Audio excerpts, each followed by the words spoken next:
Hi, we're going to get started in a couple of minutes. We're just going to wait to see if anyone else joins.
Okay, we're going to get started. So good evening and thank you for attending my CE. Today we will be discussing an unconventional topic in the world of pharmacy, amyotrophic lateral sclerosis or ALS, and the pharmacist's role in its management. As we will see in today's presentation, there are limited treatments for this disease, but pharmacists prove to be useful in its management. So in terms of our pharmacist objectives for today, we will describe the pathogenesis and clinical presentation of ALS. We will list the current medications used in the management of ALS, identify key drug interactions associated with the ALS medications, and finally, we're going to name the new medications currently being evaluated for use in patients with ALS. So before we dive straight into the ALS treatments, we must familiarize ourselves with what exactly ALS is and just how many people it affects. Amyotrophic lateral sclerosis, or ALS, is a neurodegenerative disease in which a patient experiences the loss of connection between the brain and the muscles. We can break down ALS into its root words: amyotrophic, lateral, and sclerosis. Amyotrophic directly means no muscle nourishment. When a muscle has no nourishment, it begins to atrophy or waste away. Lateral simply refers to the areas affected by the loss of muscle control. And finally, sclerosis refers to the scarring of the affected region that will eventually occur as this area degenerates. Eventually, patients will lose their ability to walk, talk, eat, and eventually breathe. So now that I've given you a brief introduction to the disease, we can now get into how the disease affects people in the United States.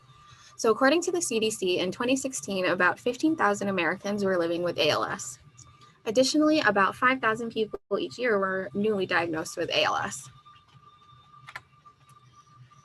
ALS is typically diagnosed between the ages of 40 to 70 and can slightly be more common in men than women before the age of 65. After a patient is diagnosed, their average life expectancy will be about 2 to 5 years, but some people can live up to 10 or more years. Ultimately, after the breathing muscles lose their function, most patients with ALS will expire due to respiratory failure. So before continuing into the bulk of our presentation, I wanted to acknowledge who ALS is named after. So often when we hear about ALS, we hear it referred to as Lou Gehrig's disease. Lou Gehrig was born in New York City and played for the New York Yankees, and he was regarded as one of the most talented and phenomenal baseball players of all time.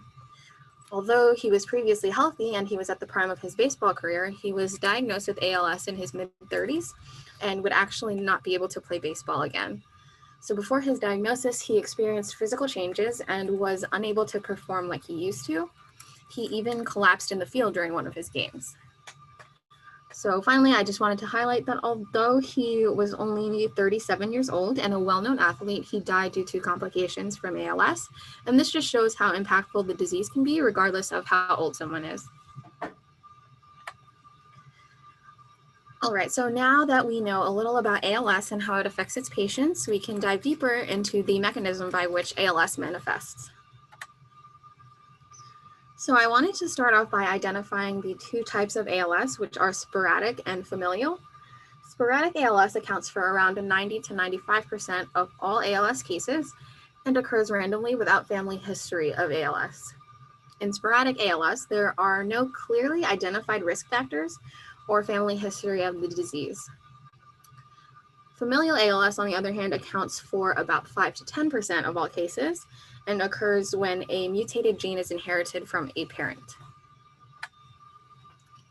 In sporadic ALS, it's hard to pinpoint its exact etiology, but in familial ALS, there could be a couple of possibilities for its emergence, and I wanted to focus on that on this slide.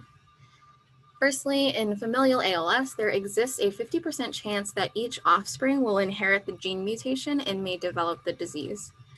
There are various gene mutations found to cause familial ALS, but mutation in the C9orf72 gene or the chromosome 9 open reading frame 72 gene has been most frequently isolated.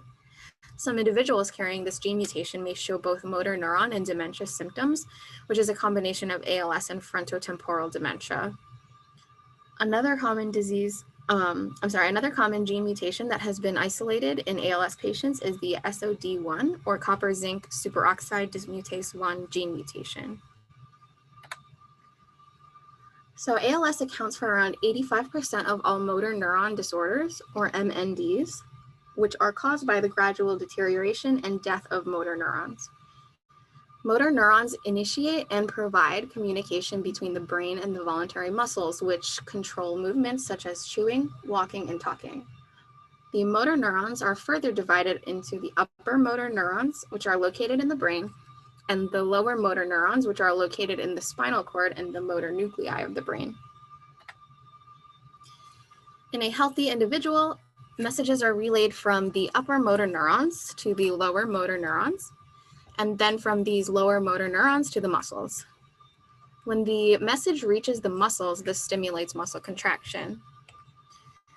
However, in individuals with ALS, these motor neurons are damaged, and the message that stimulates muscle contraction is interrupted.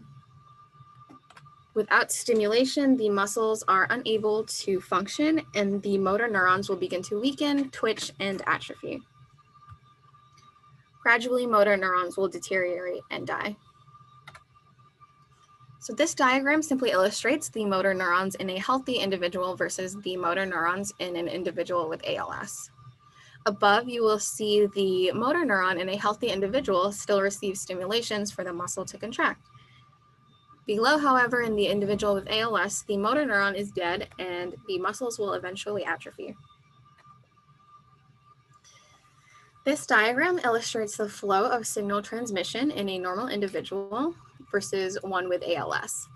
On the left-hand side, it shows the normal transmission of a signal from the motor neurons in the spinal cord to the muscles, leading to muscle contraction. However, on the right-hand side, you see that the signal transmission is cut off because the patient's motor neurons are damaged and the muscles are no longer able to contract. In terms of other possible mechanisms for the pathogenesis of ALS, some nervous system inflammation cells, such as glial support cells, have been found to affect the emergence of ALS. Additionally, other research has suggested that exposure to certain toxins may explain the emergence of ALS in some veterans and athletes, but we will get into this specifically on the next slide. So now that we know a little more about how ALS is hypothesized to emerge, what are some of the risk factors associated with its emergence? On this slide, I have listed the known risk factors for acquiring ALS. In terms of family history, we spoke previously about familial ALS, which accounts for 5 to 10% of cases. And as we said before, children have a 50-50 chance of developing the disease. Additionally, the risk of ALS increases with age and most commonly develops anywhere between the ages of 40 to 75. As stated previously, before the age of 65, more men than women develop ALS. Smoking history was found to be the only likely environmental risk factor for ALS, especially in women. Additionally, research has been conducted in attempting to identify specific environmental toxins that can cause ALS. Exposure to lead, mercury, trace elements, solvents, radiation, or agricultural chemicals was found to possibly be linked to ALS, but no single agent has been positively identified yet. Finally, going back to my previous slide, it was found that people who served in the military are 1.5 to 2 times more likely to develop ALS. And part of this hypothesis is because this population might have been exposed to certain metals or chemicals that I mentioned previously, as well as traumatic injuries, viral infections, and intense exertion. So if a patient is being considered for the diagnosis of ALS, what symptoms will they present with? In patients with ALS, symptoms such as muscle stiffness and weakness usually begin in the hands and feet and then spread to the other parts of the body. When symptoms initially affect one leg, people may experience awkwardness when walking or running and notice that they may be tripping or stumbling more often. Additionally, patients may first experience difficulty with simple tasks such as buttoning a shirt, writing, or turning a key in a lock. However, symptoms may still progress, and eventually patients may not be able to stand or walk or even get in and out of bed on their own. Finally, these individuals will eventually have difficulty swallowing and chewing food, which makes it hard to eat normally and increases the risk of choking. So after going through the progression of symptoms in ALS, I just wanted to summarize all of them on this slide. So as you can see, you have the symptoms related to muscle weakness and stiffness. However, I wanted to highlight the inappropriate crying or laughing, which is known as pseudobulbar effect, and we will elaborate on this later in the presentation. Cognitive or behavioral changes may also be associated with ALS because, as we touched on before, some of the genes involved in the pathogenesis of ALS may also be related to cognitive or behavioral changes. So if we suspect a patient may have ALS, which test would we use to diagnose it? In terms of the diagnosis of ALS, it is very difficult to diagnose and is usually done by ruling out other disease states. Physical exam is useful for identifying symptoms associated with the upper and lower motor neurons. A neurological exam is used in order to assess if patients' symptoms are getting progressively worse. MRI can be used to obtain images of the brain and spinal cord and will typically be normal in patients with ALS. However, these scans can be used to rule out other problems that may be causing symptoms, such as a spinal cord tumor, herniated disc, or cervical spondylosis. Electromyography, or EMG, assesses the electrical activity of the muscle fibers, while nerve conduction study, or NCS, assesses the nerve's ability to propagate a signal. EMG can detect the presence of myopathy, while NCS can detect peripheral neuropathy, which would indicate that the nerves outside the brain and spinal cord are being affected. So then abnormalities in the EMG or NCS are useful to us in ruling out other disease states, and they assist in definitively diagnosing ALS. Finally, I wanted to highlight some disease states that mimic the clinical presentation, especially the muscular symptoms of ALS, and that should be ruled out before diagnosing a patient with ALS. Some infectious diseases that may mimic ALS include HIV, human T-cell leukemia virus, polio, and West Nile. In terms of mimicking neurological disorders, these include multiple sclerosis, post-polio syndrome, multifocal motor neuropathy, and Kennedy's disease, which is a type of spinal and bulbar muscular atrophy. So now that we know how ALS is diagnosed, we can go into its scoring system, which is the ALS Functional Rating Scale Revised Score, or the ALS FRS-R score. This score measures a person's survival as well as their progression by evaluating their functional status. The scale assesses the functions that I have listed below, in addition to daily activities, including cutting food, handling utensils, dressing and hygiene, turning in bed, walking, and climbing stairs. Higher points acquired on this scale indicates a higher projected survival for the patient. So before I go into the treatments for ALS, I wanted to touch on important complications of the disease, because this will help us emphasize why it's so important to optimize treatment as well as pursue new treatment strategies. The breathing muscles may become weak as ALS progresses, and patients may begin to require a CPAP or a BiPAP to help them breathe.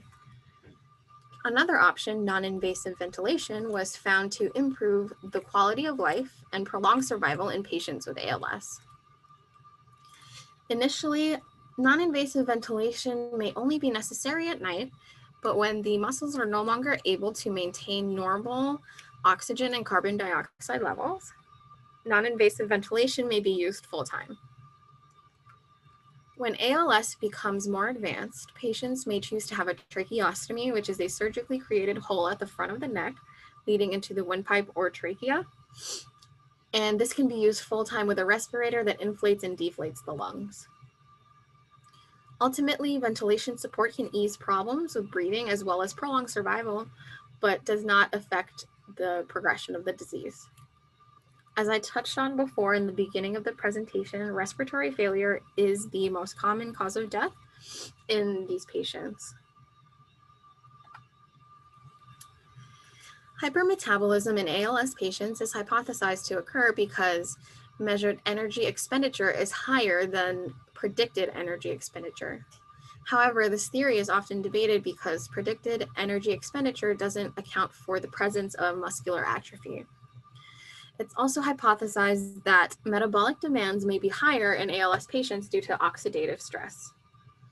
In general, since ALS patients burn calories at a faster rate, and because they may experience trouble swallowing, they require meals that will provide sufficient calories, fiber, and fluids. Additionally, since the muscles are damaged, patients may have trouble with swallowing and can aspirate food, liquids, or saliva into the lungs. So because of this, patients with ALS have a higher risk of pneumonia. ALS patients must receive adequate nutrition in order to prevent malnutrition and dehydration. So just to go deeper into the nutritional complications, enteral and parenteral nutrition have both been studied in the setting of ALS and were found to have similar survival times. Regarding enteral nutrition, standard formulas using 25 to 30 kilocalories per kilo and 0.8 to 1.2 grams per kilo per day of protein have been used, but some patients may eventually require protein of up to a max of 2 grams per kilo per day. High-calorie formulas are preferred to give the same amount of nutrition in less fluid, as gastroparesis is common in this population. The GI tract of these patients may not be able to handle large amounts of fluid. Additionally, parenteral nutrition has been studied and found to improve nutritional status and stabilize weight in ALS patients. However, parenteral nutrition is only indicated when enteral nutrition is contraindicated or impossible, and this may be due to a lack of GI access with dysphagia, malabsorption, dysmotility, or enterocutaneous fistula. ALS patients may benefit from these strategies, which reduce the risk of choking and pneumonia that can result from inhaling liquids into the lungs. So finally, individuals with ALS will still retain processes such as reasoning, remembering, understanding, and problem solving despite their progressive loss of function. So since they're aware of their condition, this may be associated with the development of anxiety or depression. Some individuals with ALS may also develop problems with memory and decision-making and may eventually be diagnosed with frontotemporal dementia. So now that we have a good foundation of ALS in terms of its pathogenesis, clinical presentation, and complications, we can discuss the medications used in ALS. Rylazole was approved back in 1995 for the treatment of patients with ALS, which may prolong survival by a few months.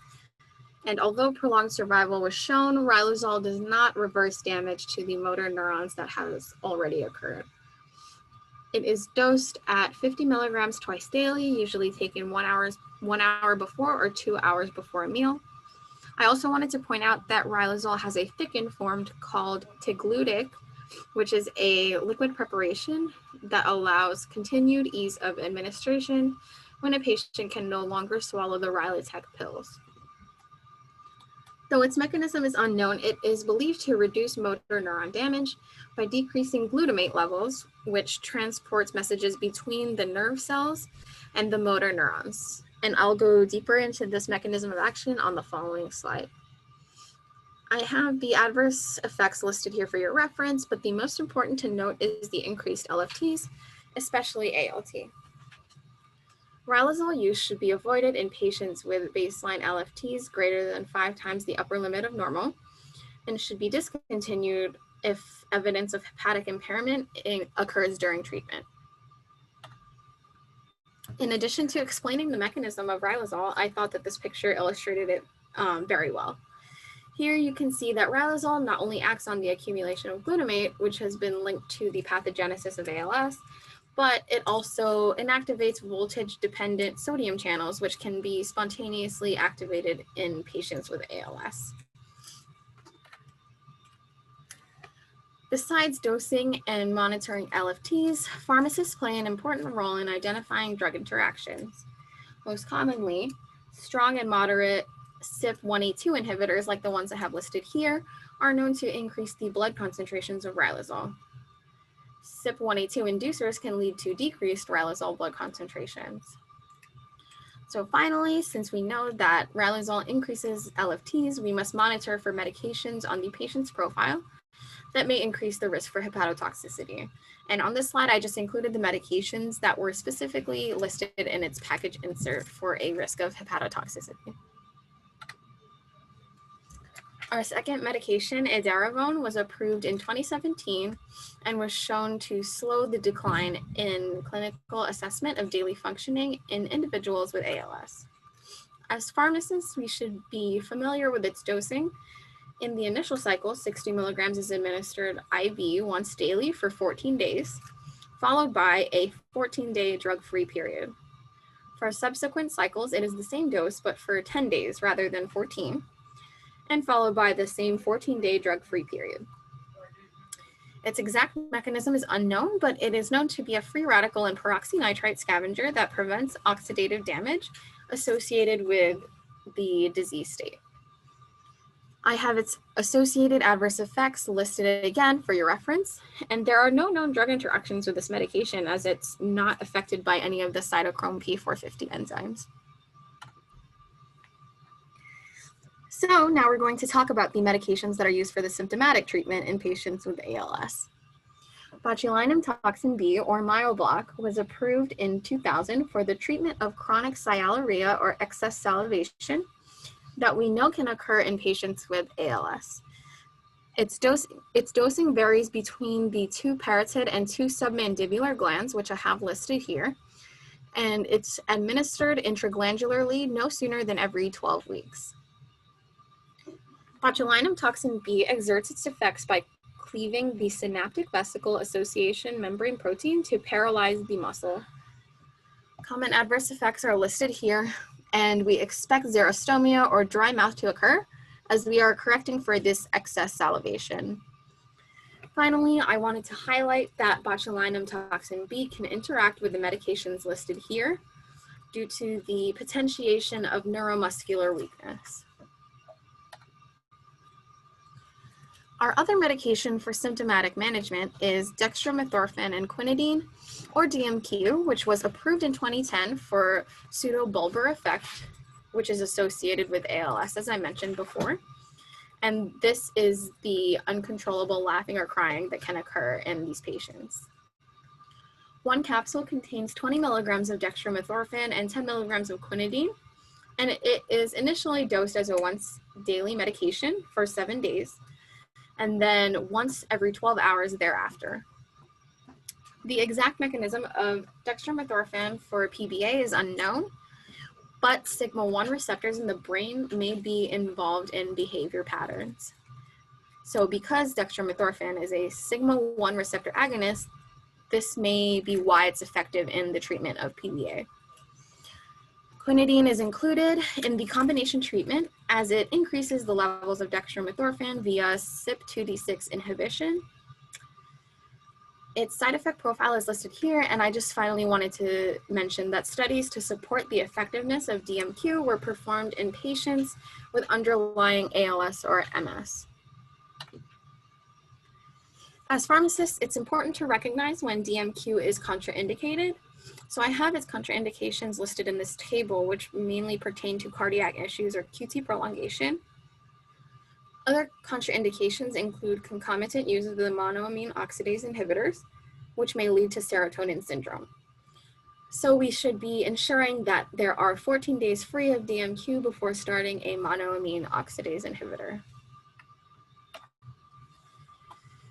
In terms of drug interactions, the most pertinent ones are the risk of serotonin syndrome as well as the risk of QT prolongation and torsades. Serotonin syndrome, which is characterized by confusion, diarrhea, vomiting, sweating, tremor, or muscle rigidity, is of concern with concomitant use of monoamine oxidase inhibitors, the selective serotonin reuptake inhibitors, or the tricyclic antidepressants. The risk of QT prolongation is of concern with concomitant use of CYP2D6 substrates or CYP3A4 inhibitors known to prolong the QT interval. And finally, here I just want to briefly go into the drug-specific interactions with DMQ that are mentioned in the package insert. Concomitant CYP2D6 substrates specifically may exhibit altered drug effects due to the accumulation of parent drug or the failure of metabolite formation. So, for example, these CYP2D6 substrates include codeine, which is metabolized to morphine, and hydrocodone, which metabolizes to hydromorphone. Quinidine inhibits CYP2D6, so these metabolites may not be formed, and clinical benefits may not be achieved. Additionally, there was a drug interaction study with DMQ and desipramine that showed that disipramine levels are increased 8-fold when given concomitantly with DMQ. So because of this, when given concurrently, disipramine should be limited to a maximum of 40 milligrams daily. Another study with DMQ and paroxetine showed that paroxetine AUC increased by 1.7-fold when given concomitantly with DMQ. So when we're giving these drugs together, paroxetine should be limited to a maximum of 35 milligrams daily. Finally, quinidine is a P-glycoprotein inhibitor and can cause doubled serum digoxin levels.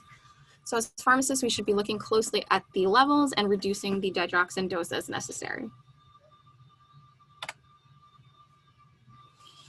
Now that we have familiarized ourselves with current treatment options for ALS, we can explore some new treatment strategies that are currently in the pipeline. So before going into each specific treatment, I wanted to highlight common approaches that are being used for the treatment of ALS. So new medications that are being investigated will commonly provide neuroprotection, decrease gene mutations, minimize oxidative stress, or reduce neuroinflammation.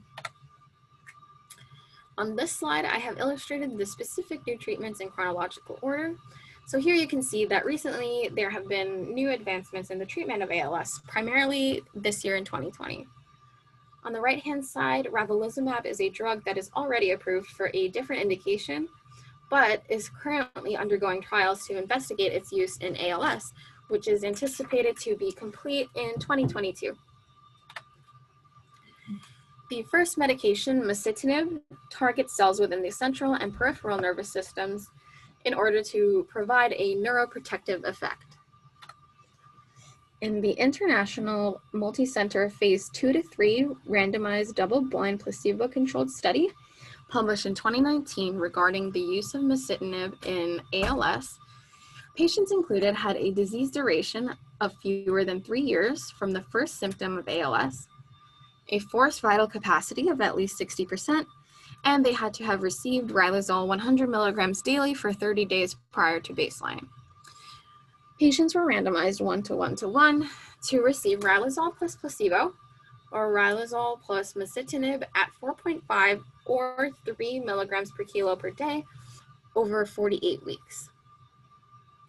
The study's primary outcome was a decline in this ALS-FRS-R score that we mentioned earlier at week 48. Secondary outcomes included ALS assessment questionnaire, forced vital capacity, and time to event analysis.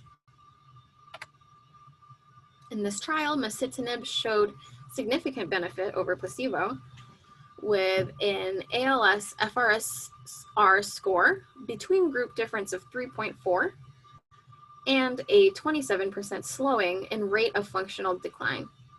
Masitinib was found to benefit patients in ALS at a dose of 4.5 milligrams per kilo per day, and it also demonstrated delay in disease progression, lower decline in quality of life, and less respiratory depression. In terms of future trials, there is already a trial planned for the comparison of riluzole monotherapy versus riluzole plus masitinib. Our second new agent, tofersen, is an antisense oligonucleotide that reduces SOD1 protein synthesis by degrading mRNA, which, as we know, is associated with the pathogenesis of ALS.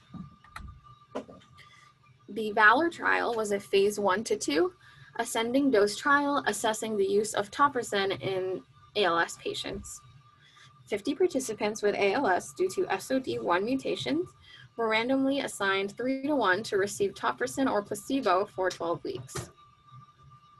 The primary outcomes for the VALOR trial were both safety and pharmacokinetics, while the secondary outcome was change from baseline in CSF SOD1 concentration at day 85. In terms of adverse events, lumbar puncture-related adverse events were most observed. Additionally, in terms of the secondary outcomes, CSF SOD1 concentrations decreased at the highest concentration of tofersen administered over 12 weeks. Safety and efficacy outcomes are currently being evaluated for tofersen in a phase 3 randomized double-blind placebo-controlled trial.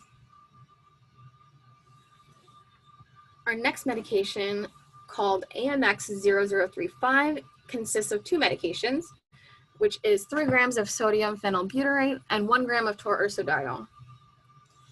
It works to relieve endoplasmic reticulum stress as well as mitochondrial function that are implicated in the pathogenesis of ALS.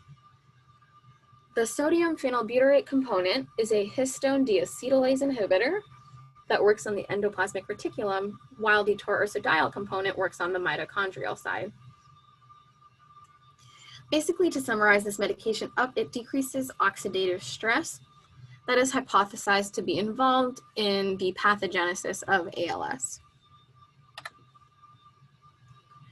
The Centaur trial was a multi-center randomized double-blind trial in ALS patients with symptom onset in the last 18 months. 137 patients were randomly assigned 2 to 1 to receive the study drug daily for 3 weeks, then twice daily, or they were randomized to placebo. Its primary outcome was the rate of decline in ALS FRS-R score through 24 weeks. Other secondary outcomes are listed here for your reference and pertain mainly to disease progression. In terms of primary outcome, mean rate of change in ALS FRS-R score was negative 1.24 points per month with the study drug and negative 1.66 points per month with placebo. Secondary outcomes did not differ between the 2 groups. And finally, the Centaur trial concluded that AMX0035 resulted in slower functional decline than placebo. However, longer and larger trials are necessary to evaluate its efficacy and safety in ALS patients.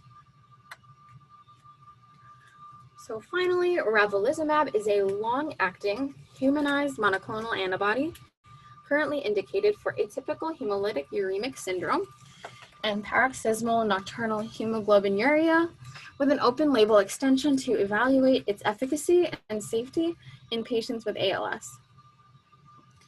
Its current proposed mechanism in ALS is the blockage of terminal complement C5 activation and the reduction of neuroinflammation that we mentioned before. It is currently undergoing a phase 3 double-blind, randomized, placebo-controlled parallel group multicenter study in patients with sporadic or familial ALS with new disease onset in the last 36 months. These patients had to have a slow vital capacity of at least 65% and not dependent on any respiratory support. 354 participants will be randomized 2 to 1 to receive ravulizumab or placebo every 8 weeks following an initial load. And at 50 weeks, all patients will receive ravulizumab in a 2-year open label extension phase of the study. The primary outcome for the study will be change in ALS FRS-R score as we saw with the previous trials, and secondary outcomes I've listed below for your reference and pertain mainly to symptoms as well as safety endpoints. Besides the medications that I mentioned earlier that are being investigated, there are currently many other options that researchers are investigating, such as gene therapy, antibodies, and cell-based therapies. Glial-restricted progenitor cells are also being investigated as they can develop into other support cells in order to slow the disease's progression. Finally, scientists are experimenting with stem cells in order to remedy the damaged motor neurons involved in the disease. So now that we have learned about the different areas of ALS, I want to summarize everything that's important for us to know regarding the pharmacist's role in managing ALS. So firstly, as with any disease state, pharmacists play an important role in the dosing and administration of ALS medications, including ensuring that patients receive the appropriate dosage form of riluzole, whether it be the tablet Rilutech or the liquid teglutic, or ensuring that there is a 14-day drug-free period between cycles of edaravone. Additionally, pharmacists are vital in terms of dose adjusting and monitoring for adverse reactions, as well as identifying drug interactions with the ALS medications. For example, we know that LFTs must be monitored with the use of riluzole, and medications that affect the QT, and serotonin levels should be used with caution when using DMQ concurrently. Finally, pharmacists can assist ALS patients by staying up to date with medication trials, as well as investigating new treatment approaches.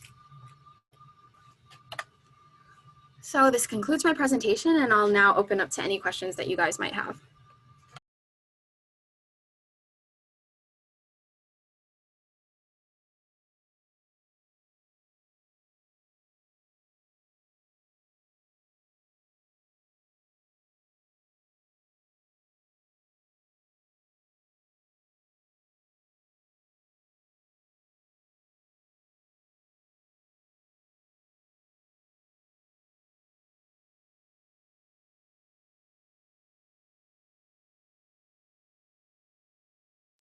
All right, so if there is no more questions, I am just going to email you guys the post-assessment questions. And then if you guys could just answer it and email me the answers back, then when I receive your email, I'll send you guys the CE code for today. Thank you.